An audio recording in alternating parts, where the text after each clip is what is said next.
जय बागेश्वर धाम सरकार, जय बालाजी सरकार। दोस्तों, आप सभी लोग जानते हैं कि अभी दिल्ली में यहाँ पर बागेश्वर धाम सरकार जी की कथा चल रही है, जो कि बिल्कुल समापन की ओर ही है। और यह 7 दिन की कथा दिल्ली में बहुत ही ज़्यादा अद्भुत रही है। और इस दिल्ली की कथा ने एक बहुत बड़ा रिकॉर्ड भी बनाया है, जो रिकॉर्ड ये है कि यह जो दिल्ली की कथा थी ना, इस कथा में जो टेंट लगाया गया था वो अभी तक की कथाओं का सबसे बड़ा टेंट था। मतलब सबसे बड़े डूम थे, वो भी एक नहीं 3 वहाँ पर बड़े बड़े टेंट लगाए गए थे। अब ये टेंट शुरू की कथाओं में तो फ़िलहाल नहीं भराए थे, पर जिस दिन दिव्य दरबार था उस दिन दोस्तों तीनों के तीनों पूरे टेंट भरा गए थे। और उन टेंटों में इतनी ज़्यादा उस वक्त भीड़ हो गई थी कि उस टेंट के अंदर जो भी व्यक्ति खड़ा था वो बिल्कुल पसीने से बिल्कुल नहा गया था। इतनी ज़्यादा वहाँ पर गर्माहट हो रही थी। वहाँ पर उस वक्त ना तो कूलर ना पंखे कुछ काम नहीं कर रहे थे, क्योंकि उस समय उन तीनों ही पंडालों के अंदर, तीनों ही टेंटों के अंदर भारी मात्रा में भक्तगण पहुँच गए थे। तो यहाँ पर दिल्ली वालों ने जो है सारे रिकॉर्ड्स उस दिन तोड़ दिए थे और ये बता दिया था कि भले ही कि कोई कितनी ही बड़ी शहर में रहता हो, कोई कितना ही बड़ा हो, पर जब बागेश्वर धाम सरकार जहाँ पहुँच जाते हैं वहाँ पर बड़ा छोटा कोई नहीं होता। सब एक भक्त के रूप में बागेश्वर धाम सरकार जी के दर्शन करने के लिए पहुँच जाते हैं। अब दोस्तों, शायद आप लोगों को पता होगा कि बागेश्वर धाम सरकार जी दिल्ली गए हुए हैं। आपको सिर्फ ये दिखता है कि बागेश्वर धाम सरकार जी अपनी कथा 7 दिन के लिए करने गए हैं, पर वो पूरे 7 दिन बहुत ज़्यादा व्यस्त रहे हैं। क्या आप लोगों को पता है ये बात? आप लोगों को नहीं पता होगा। दोस्तों, इन 7 दिन में वो बहुत लोगों से मिले हुए हैं, बहुत लोगों से नई बातचीत करी हुई हैं। पास में मथुरा वृंदावन भी वो गए हुए हैं बड़े बड़े संतों से मिलने के लिए। साथ ही में दोस्तों, आप सभी लोग जानते हैं कि बागेश्वर धाम सरकार जी से मतलब हर वक्त कोई ना कोई मिलना चाहता है, तो वो किसी का दिल नहीं तोड़ते हैं, वो सभी लोगों से मिलते ज़रूर हैं, है ना। इसमें सबसे बड़ी और विशेष बात यह है कि बागेश्वर धाम सरकार जी ने दिल्ली में कई बड़े बड़े न्यूज़ चैनल्स को इंटरव्यू दिया है। और आप लोग शायद जानते होंगे डॉक्टर विवेक बिंद्रा, जो कि बड़ा बिज़नेस के जो है फाउंडर हैं और बहुत बड़े बिजनेसमैन हैं। बड़े बड़े बिजनेसमैन को ये सिखाते हैं कि बिज़नेस कैसे किया जाता है। तो बागेश्वर धाम सरकार जी इनके ऑफिस भी गए हुए थे इनको इंटरव्यू देने के लिए। दोस्तों, अगर मैं कहूँ अभी तक का जो सबसे सही और सबसे अच्छा मुझे जो इंटरव्यू लगा है दिल्ली में, जब बागेश्वर धाम सरकार जी ने पंडित वीर कृष्ण शास्त्री जी ने इंटरव्यू दिया है, तो वो बड़ा बिजनेस के जो डॉक्टर विवेक बिंद्रा हैं उनको जो इंटरव्यू दिया है वो मुझे इंटरव्यू काफ़ी ज़्यादा अच्छा लगा। क्योंकि अगर हम न्यूज़ चैनल के इंटरव्यू की बात करें तो न्यूज़ चैनल ने इंटरव्यू जो डाला हुआ है वो हमेशा कुछ ना कुछ गलत तरीके से डाला हुआ है, क्योंकि वो सिर्फ इंटरव्यू डालते हैं अपने फ़ायदे के लिए, ताकि उनकी टीआरपी बढ़े, उनको ज़्यादा से ज़्यादा लोग देखें, उनकी ज़्यादा से ज़्यादा कमाई हो। न्यूज़ चैनल्स का बस यही मोटिव होता है, इसके अलावा मेरे को नहीं लगता कि कुछ ज़्यादा मोटिव होता है। उसका सबसे बड़ा कारण ये है कि दिल्ली में जितने भी इंटरव्यू हुए हैं ना, उन सभी में एंकरों ने बागेश्वर धाम सरकार जी से एक प्रश्न किया है कि हम आपको किस नाम से संबोधित करें, और जब आपको कोई बाबा कहता है तो आपको कैसा लगता है। तो सबसे पहली बात तो उन्होंने इस बात का उत्तर दिया कि जब हम मतलब हमें अगर किसी को किसी नाम से संबोधित करना है तो कोई हमें महाराज जी कह सकता है, कोई हमें पंडित जी कह सकता है, कोई हमें गुरु जी कह सकता है, कोई हमें गुरुदेव कह सकता है,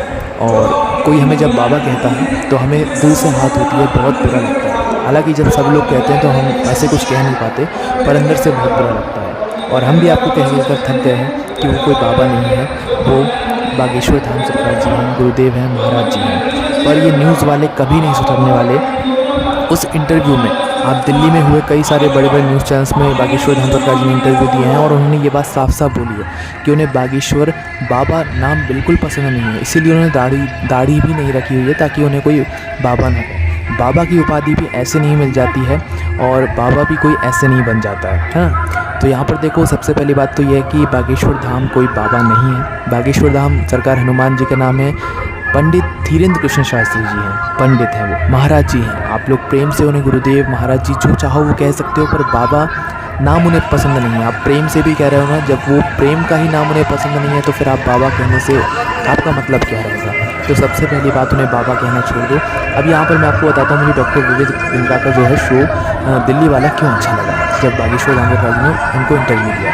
इसमें भी जो है डॉक्टर विवेक बिंद्रा ने जो है ये प्रश्न किया था कि हम आपको किस नाम से संबोधित करें, तो उन्होंने कहा था महाराज जी हमसे कह सकते हैं। तो महाराज जी उन्होंने मतलब शुरू किया, और महाराज जी ही वो जो है पूरे उन्होंने अपने वीडियो में कहा। बीच बीच में गलती से जो है बाबा जी थोड़ा बहुत बुला गया होगा, बाकी महाराज जी से ही संबोधन से उन्होंने बात की। और उन्होंने अपने यूट्यूब की वीडियो में तो बागेश्वर धाम महाराज के नाम से जो है टाइटल डाला, जो भी थंबनेल पर जो भी चीज़ थी वो भी महाराज जी के नाम से डाली। पर वहीं न्यूज़ चैनल्स की बात करें तो न्यूज़ चैनल्स ने अपनी इंटरव्यू की क्लिप्स डालकर क्या बताया है, बागेश्वर बाबा, बागेश्वर धाम बाबा।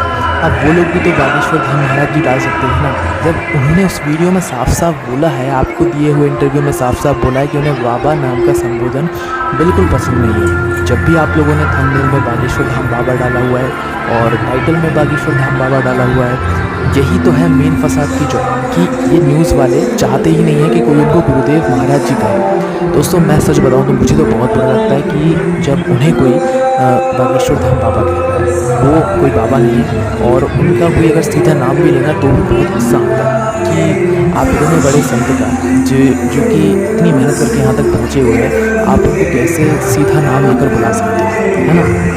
आप उनको महाराज जी कहना, इज्जत से बुलाओ ना।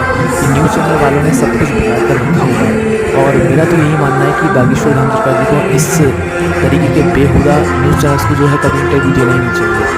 हाँ, कुछ अच्छे लोग जैसे कि डॉक्टर विवेक बिंद्रा और भी बहुत सारे लोग हैं, तो इन लोगों को आप मतलब इंटरव्यू दे सकते हैं, पर ये बहुत बेहुदा न्यूज़ चैनल्स वालों को तो इंटरव्यू देने से कोई मतलब नहीं है, क्योंकि इनसे जो बात बोली जाए ये उसका उल्टा ही करते हैं और गलत तरीके से बात को जो है मतलब लोगों तक पहुँचाने की कोशिश करते हैं।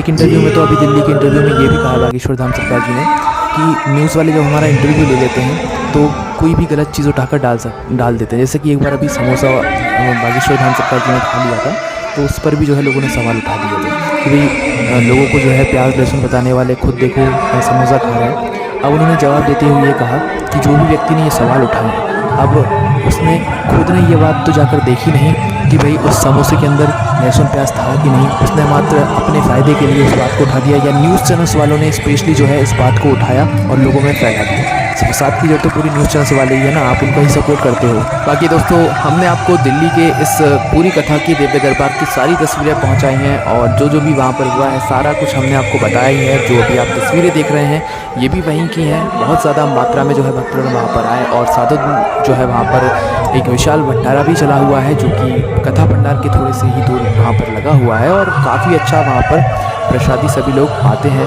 जो भक्तगण वहाँ के हैं वो भी पाते हैं, जो बाहर के हैं वो भी पाते हैं, और काफ़ी भक्तगण बाहर से कथा सुनने के लिए भी आए हुए हैं जो कथा सुन रहे हैं। दिव्य दरबार के दिन काफ़ी सारे लोग बाहर से आए हुए थे, तो ये कथा काफ़ी ज़्यादा अच्छी रही और दिल्ली के इतिहास में बहुत बड़ी ये कथा साबित हुई है। और बस हम निवेदन आपसे यही करेंगे कि न्यूज़ चैनल्स की बातों में ना आओ, और हम एक निवेदन ज़रूर चाहेंगे कि बागेश्वर धाम सरकार जी को इन न्यूज़ चैनल्स को कोई इंटरव्यू देने की ज़रूरत नहीं है, क्योंकि ये आज तक किसी के बाप के नहीं हुए तो किसके होंगे ये, है ना। क्योंकि न्यूज़ चैनल्स वाले कुछ भी उल्टा उठाकर डाल देते हैं जो बागेश्वर धाम सरकार जी ने अपने इंटरव्यू में बोला हुआ। तो आपका इस बारे में क्या कहना है हमें कमेंट में ज़रूर बताइएगा। जय बागेश्वर धाम सरकार, जय बालाई सरकार, जय बागेश्वर धाम।